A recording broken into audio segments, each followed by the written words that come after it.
The wind rolled across the prairie like a whispered secret, bending the tall grass in waves that shimmered gold beneath the late afternoon sun.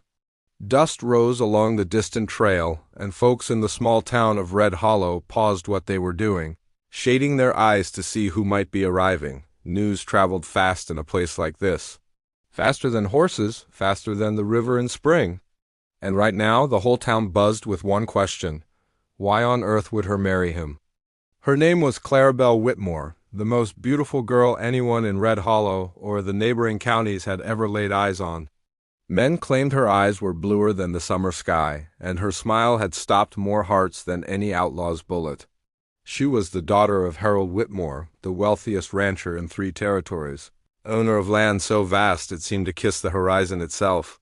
Clara had grown up in a house with polished floors, lace curtains, and silver spoons. She wore dresses shipped from back east and rode horses finer than anything most folks could dream of owning. Suitors came from miles away, bankers, businessmen, even a few polished gentlemen with city accents and gold pocket watches. And yet she chose him, Eli Carter, a poor cowboy with dust on his boots and a past no one could quite piece together.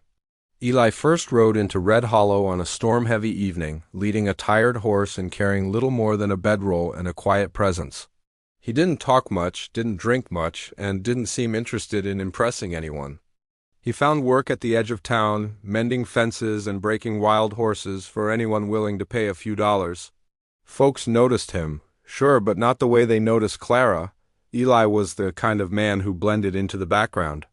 Until you looked twice. There was something about him, a stillness, like a mountain that didn't need to prove its strength. Clara first saw him at the edge of her father's ranch. Her horse had spooked a young, spirited Murray, not yet fully trained. Clara had always been a skilled rider, but that day the wind howled strange, and the animal reared suddenly, throwing her hard into the dirt.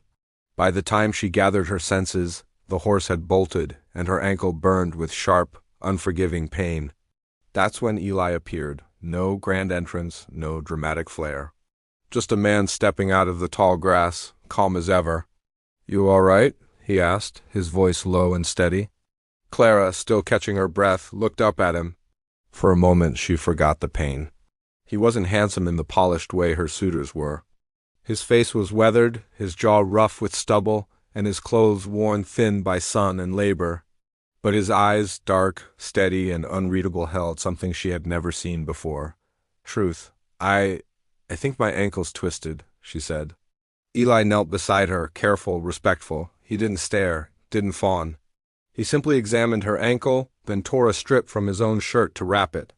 "You'll need help getting back," he said. "I suppose you're offering," she replied, a hint of her usual confidence returning. He gave the smallest shrug. "Seems like the right thing to do." That was the beginning. Not fireworks, not a grand romance. Just a quiet moment between 2 people who, by all accounts, had no business crossing paths. Weeks passed, and Clara found herself riding out more often always near the edges of the ranch where Eli worked. At first, she told herself it was coincidence. Then curiosity, then something she didn't have a name for. Eli never treated her like the others did. He didn't try to charm her, didn't compliment her beauty, didn't hang on her every word. Sometimes he barely spoke at all. And yet, when he did speak, it mattered. "You ever wonder what's beyond all this?" Clara asked one evening, watching the sunset paint the sky in shades of fire. Eli leaned against a fence post, hat tilted low. "There's always something beyond," he said. "Question is whether you're willing to leave what you know to find it." Clara studied him. "Have you?" A pause. "Once," he said. "Didn't turn out how I expected."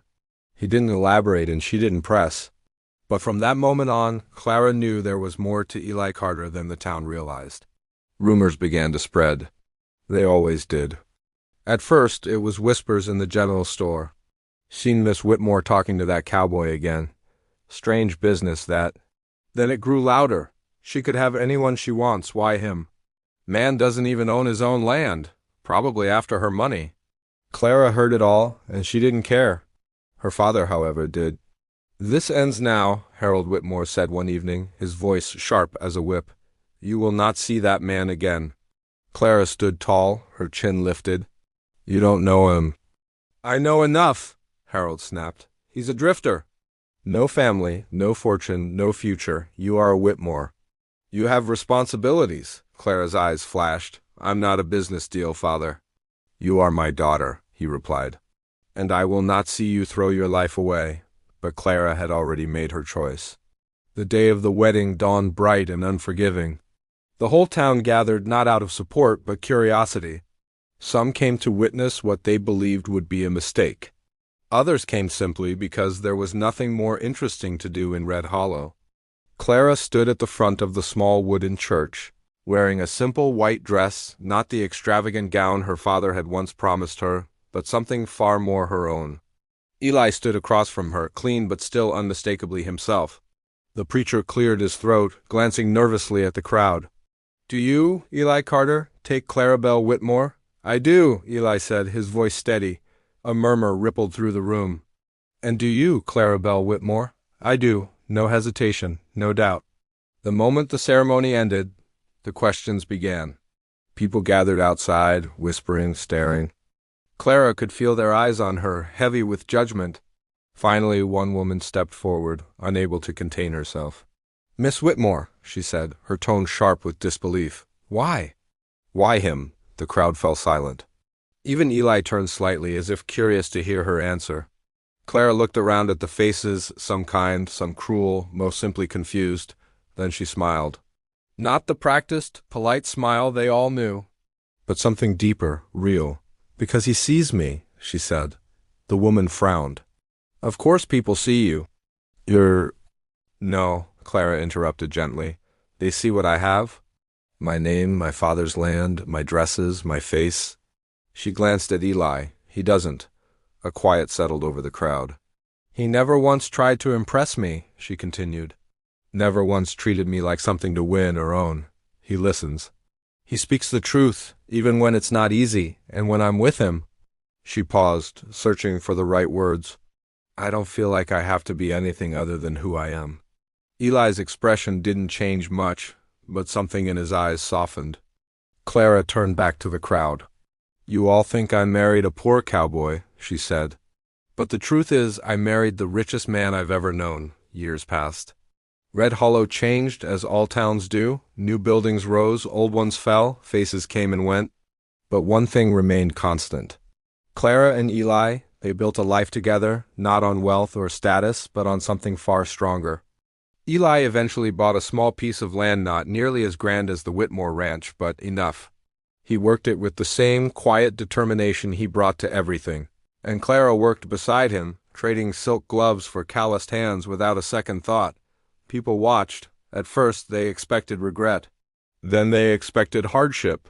But what they saw instead was something they couldn't quite explain. Happiness, not the loud, flashy kind, but the steady, enduring kind that didn't fade with time. One evening, as the sun dipped low and painted the sky once more in shades of gold and fire, Clara sat on the porch beside Eli. You ever regret it? She asked softly. Eli glanced at her. Regret what? Choosing this life? She said. Choosing me? He considered the question for a moment, then he shook his head. Only thing I regret, he said, is not finding you sooner. Clara smiled, leaning her head against his shoulder. The wind rolled across the prairie again, carrying their quiet laughter into the endless horizon. And in that vast, open world where fortunes could be made and lost in a heartbeat, where beauty often faded and power rarely lasted, one truth remained undeniable. The town had been wrong, dead wrong. Because the most beautiful girl in the West hadn't married beneath her. She had simply seen what no one else had the courage to look for. And in doing so, she found something far more valuable than wealth or status. She found home.